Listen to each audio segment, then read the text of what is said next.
श्री सद्गुरु महाराज की जय। महर्षि में ही दिनचर्या उपदेश। लेखक गुरु सीवी स्वामी भगीरथ दास जी महाराज। महर्षि जी की दीक्षा विधि। कोई भी काम हो उसे करने की एक युक्ति होती है। अगर वह युक्ति नहीं जानते हैं तो वह काम अच्छी तरह कैसे प्रारंभ करेंगे।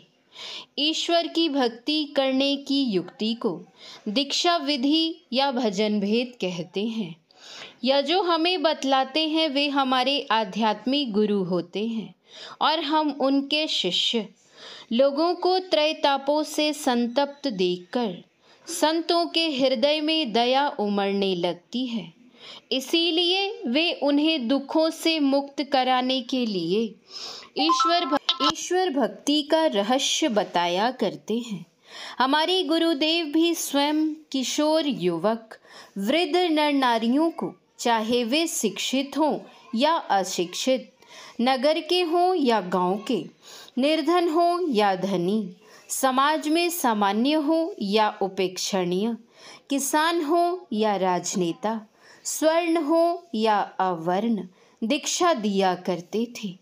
आपका शरीर जब अत्यधिक शिथिल हो गया, बैठकर लोगों को दीक्षा नहीं बता पाने लगे, तब सन 1972 ईस्वी में आपने लोगों को दीक्षा देना छोड़ दिया। इसके पहले ही 1964 ईस्वी के 1 नवंबर को अपने कुछ इने गिने शिष्यों को आदेश दिया था कि आप लोग दीक्षार्थियों को मेरी ओर से दीक्षा दिया कीजिए। उन्हें दीक्षा देने का अधिकार देते हुए सावधान भी किया था कि आप लोग इसको जीविकोपार्जन या स्वार्थ सिद्धि का साधन बनाएंगे तो नरक में चले जाएंगे। जिसने 6 महीने पूर्व मांस मछली खाना छोड़ दिया हो, भजन भेदी सत्संगियों के साथ बैठकर कुछ महीने से सत्संग करता रहा हो, संतमत सिद्धांत इस निबंध की समाप्ति पर संतमत सिद्धांत पढ़ें, कंठस्थ हो और उसे समझकर स्वीकार करता हो, तथा जिसके लिए कोई पुराने परिचित सत्संगी गवाह के रूप में यह कहें कि हाँ, मैं इन्हें अच्छी तरह पहचानता हूँ, मेरे साथ सत्संग करते हैं, अच्छे आदमी हैं, दीक्षा लेने के योग्य हैं, मुझे पूरी आशा है कि ये भजन ध्यान करेंगे, ऐसे व्यक्ति को आप दीक्षा दिया करते थे। ये शर्तें जिनकी पूरी नहीं होती थीं, उन्हें आप दीक्षा न देकर लौटा दिया करते थे। किन्हीं किन्हीं की शर्तें पूरी होने पर भी उनके भजन भेद होने की व्याकुलता की जांच करने के लिए कहते थे कि मुझसे अमुक जगह अमुक दिन भेंट कीजिए, तब देखा जाएगा। इस तरह कई बार बुलाते और लौटा देते। जब देखते थे कि इनमें भजन भेद की सच्ची जिज्ञासा है, तब प्रसन्नता के साथ बता देते थे। जिनको आप दीक्षा देने को तैयार होते थे, उन्हें पहले ही कह दिया करते थे कि अमुक दिन शनिवार को छोड़कर इतने बजे, लगभग 10 बजे, बिना कुछ खाए स्नान करके कुछ प्रसाद और फूलों की माला लेकर मेरे पास आइएगा।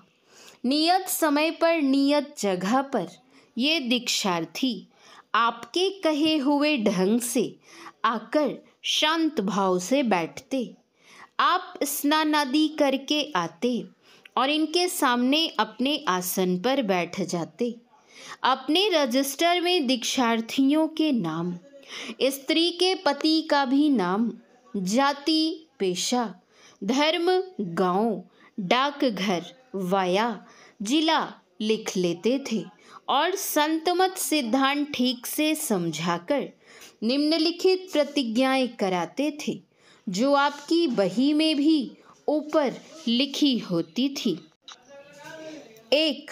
हम प्रतिज्ञा करती हैं कि संतमत की रीति अभ्यास और उससे जो कुछ अंतर में मालूम होगा कभी किसी से नहीं कहेंगी। हम संतमत सिद्धांतों को अच्छी तरह से समझ गई। उनको हम दिल से प्यार करती रहेंगी और संतमत की उन्नति में तन मन धन से हमेशा मददगार रहेंगी। 3. अभ्यास करने में जो शक्ति पैदा होगी उसको बुरे कामों में खर्च नहीं करेंगी। इतनी प्रतिज्ञाएं कराने के बाद दीक्षा लेने वालों से रजिस्टर में अपने अपने नाम पते के खाने में हस्ताक्षर कराते थे। जो निरक्षर होते थे वे अपने खाने में एक लंबी लकीर खींच देते थे। इसके बाद बतलाते थे कि कैसे स्थान पर क्या बिछाकर किस आसन से बैठना चाहिए और किस तरह क्या जप ध्यान में करना चाहिए। गुरुदेव बताते थे कि एकांत पवित्र समतल जगह पर कोई पवित्र आसनी बिछाकर उकड़ू या किसी अन्य सुखासन से बैठ जाइए। उकड़ू आसन में बैठने के लिए घुटनों को ऊपर की ओर मोड़कर पैरों के तलवों को जमीन पर जमाइए जिससे चूतड़ एड़ियों से लग जाएं।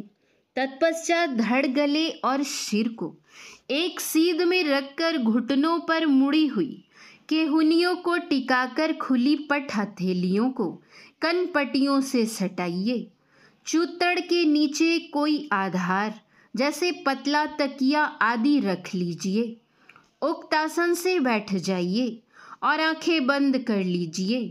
दिन के समय बाहर में सूर्य का प्रकाश रहने पर आंखें बंद करने पर भी नयनाकाश में घना अंधकार नहीं दिखाई पड़ेगा। आंखें बंद करने पर नयनाकाश में सघन अंधकार दिख पड़े, इसके लिए गर्मी के दिनों में चादर ओढ़ लीजिए जिससे आंखें आदि ढक जाएं। मच्छर आदि तंग करें तो मसहरी के अंदर बैठें। इसके बाद गुरुदेव मंत्र का मानस जप, गुरु रूप का मानस ध्यान और दृष्टि योग बतलाते थे। आंखें बंद करके दृश्यमान अंधकार में मन को स्थिर करने के लिए पहले मानस जप करना चाहिए। जप 3 प्रकार के बतलाए गए हैं, वाचिक जप, उपांशु जप और मानस जप। वाचिक जप में मंत्र को जोर जोर से बोलते हैं जिसे स्वयं तो सुनते ही हैं, आसपास के दूसरे लोग भी सुन लेते हैं।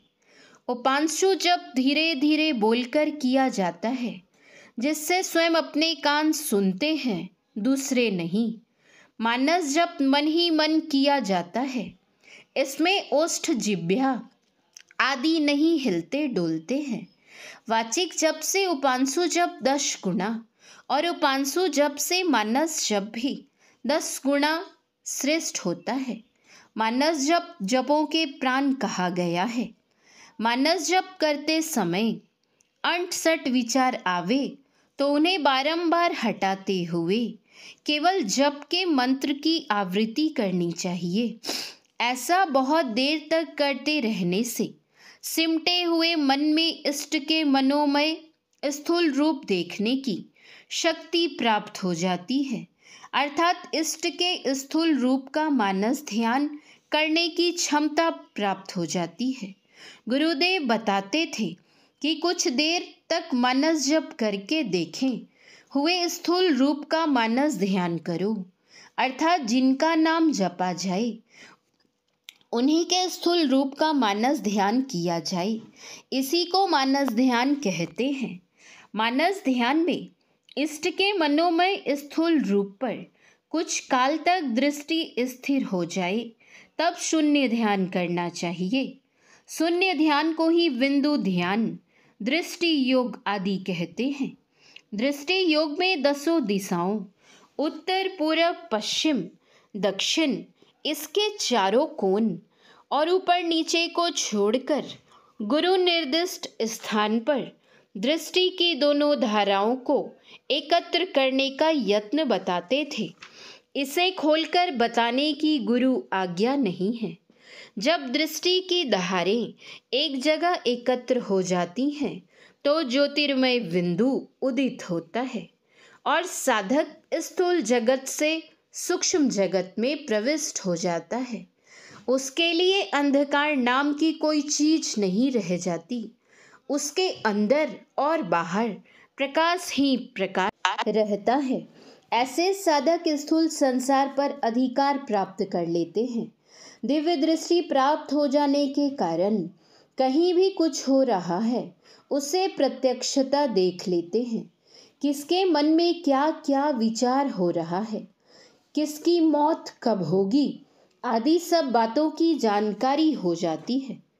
दृष्टि योग बताने के बाद गुरुदेव कह देते थे कि इसके बाद एक और साधन है जिससे परमात्मा की प्राप्ति होती है। वह है शुरत शब्द योग अथवा नादानुसंधान। दृष्टि योग की क्रिया में जब आप लोग परिपक्व हो जाएंगे तब शब्द योग बताऊंगा। आप लोग झूठ, चोरी, नशा, हिंसा और व्यभिचार इन पंच पापों से बचते हुए घर गृहस्थी के या जो सांसारिक कर्तव्य कर्म है करते हुए बताई गई साधना कीजिए। सत्संग भी कीजिए। दिन में स्नान के तुरंत बाद, शाम में और ब्रह्म मुहूर्त 3 बजे शौचादि से निवृत्त होकर मुंह हाथ पैर धोकर प्रतिदिन नियमित रूप से ध्यानाभ्यास अवश्य किया कीजिए। यह कहकर सब दीक्षार्थियों से कहते कि अच्छा, सब लोग जिस तरह मैंने ध्यानाभ्यास करने बताया हाथ में माला लेकर वैसा कीजिए। मैं सब लोगों को आशीर्वाद दूंगा। सब लोग ध्यान की मुद्रा में हो जाते थे और आप भी ध्यानस्थ होकर उनकी आध्यात्मिक उन्नति के लिए शुभ कामना करते। कुछ देर के बाद सबको आंखें खोलने कहकर अपनी अपनी माला अपने अपने गले में पहन लेने कहते। दीक्षा लेकर लोग गुरुदेव के चरणों में फूल, प्रसाद, प्रणामी आदि चढ़ाते। आपके आदेश से वे कुछ प्रसाद ले लेते और चरणों में सिर नवाकर अपने अपने घर को चले जाते। पहले कहे हुए के अनुसार आज भी आप अपने पुराने शिष्यों को शब्द भेद बताया करते हैं। शनिवार को किसी को भी दीक्षा नहीं दिया करते थे। वह नियम आज भी चला आ रहा है। श्री सद्गुरु महाराज की जय। श्री सद्गुरु महाराज की जय। श्री सद्गुरु महाराज की जय।